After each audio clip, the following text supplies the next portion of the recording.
Bismillahirrahmanirrahim. وإذا قد عرفت من قبل ما ورد عن رسول الله صلى الله عليه وسلم من التشديدات في ترك الجماعة من غير عذر صحيح فاعلم وتحقق أن المتخلف عن صلاة الجمعة بذلك الوعيد أحق.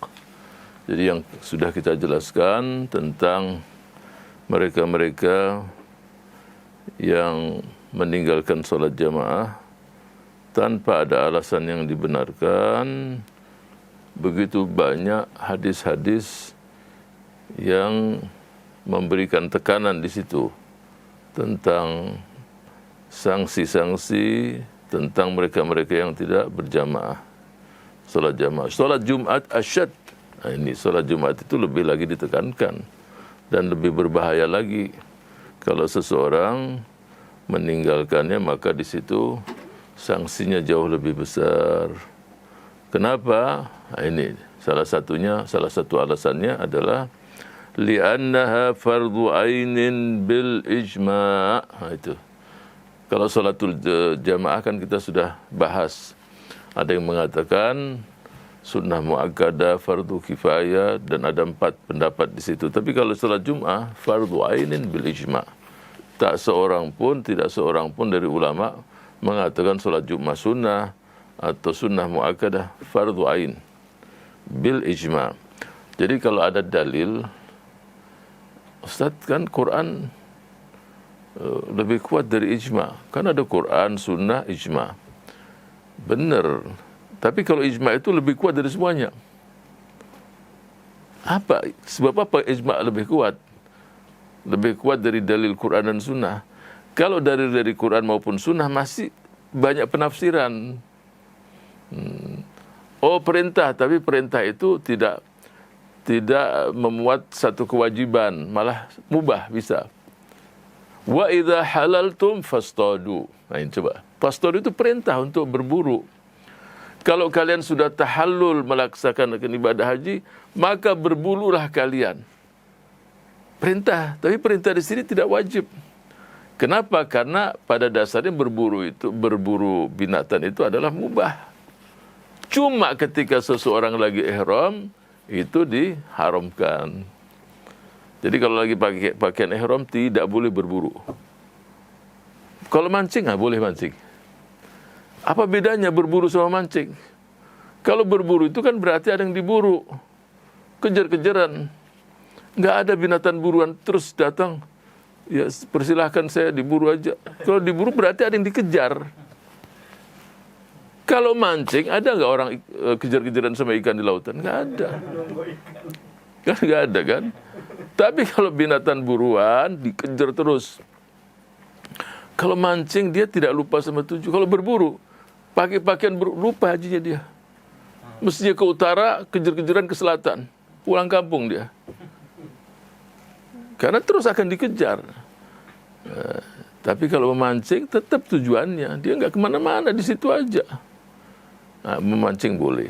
Tapi berburu yang tidak dibolehkan ketika haji. Tapi setelah haji, wa idza halaltum fastadu. Perintahnya tidak wajib. Kembali kepada asal berburu, ya mubah. Nah, di sini, ketika muncul dalil ijma', selesai sudah. Seluruh yang ada dalam Quran dan Sunnah semuanya bil ijma', pemahamannya satu, solat Jumat fardu ain, selesai. Sehingga kalau ada dalil ada di situ al ijma', itulah dalil yang paling kuat di situ al ijma'. Ya, jelas ya. Sehingga dan tidak semua permasalahan itu ada dalil ijma'nya, tidak semua. Ya, hanya sedikit bisa dihitung.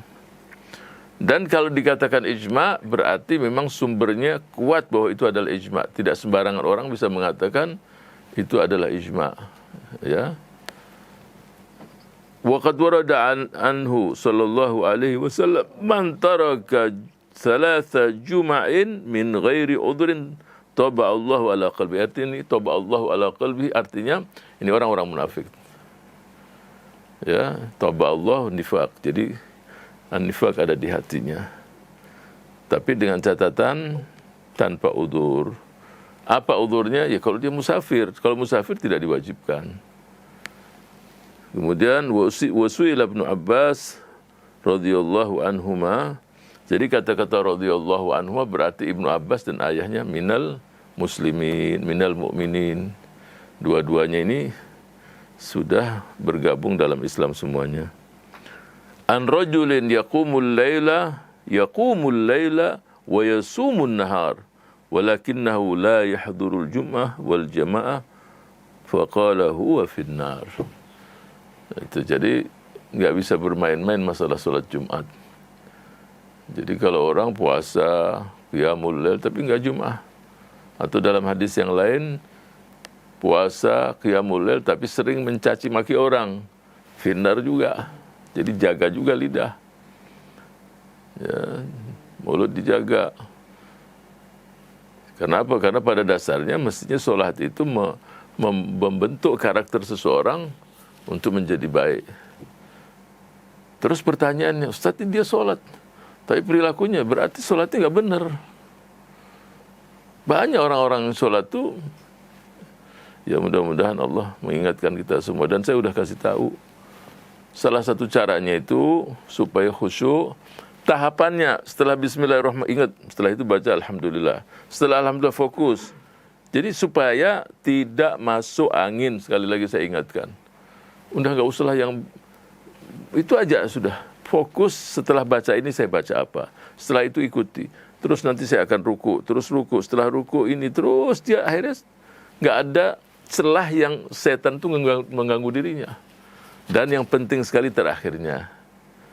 Nah, terakhir biasa diganggu. Assalamualaikum, dia pikiran tempat lain. Jadi harus fokus. Assalamualaikum warahmatullah. Dia di hati dia, mudah-mudahan sholat ini diterima oleh Allah. Nah, itu. Terus dia fokus, ya Rabb. Sambil itu, supaya endingnya itu mulus. Jangan sudah sholat terakhir dia, apa tadi udah salam atau belum? Nah ini, padahal udah salam. Ya, tahapan tadi dijaga dan endingnya Assalamualaikum warahmatullah. Dia sudah melihat sini sholat dia diterima. Assalamualaikum. Dia berasa diterima, saya itu ending yang bagus.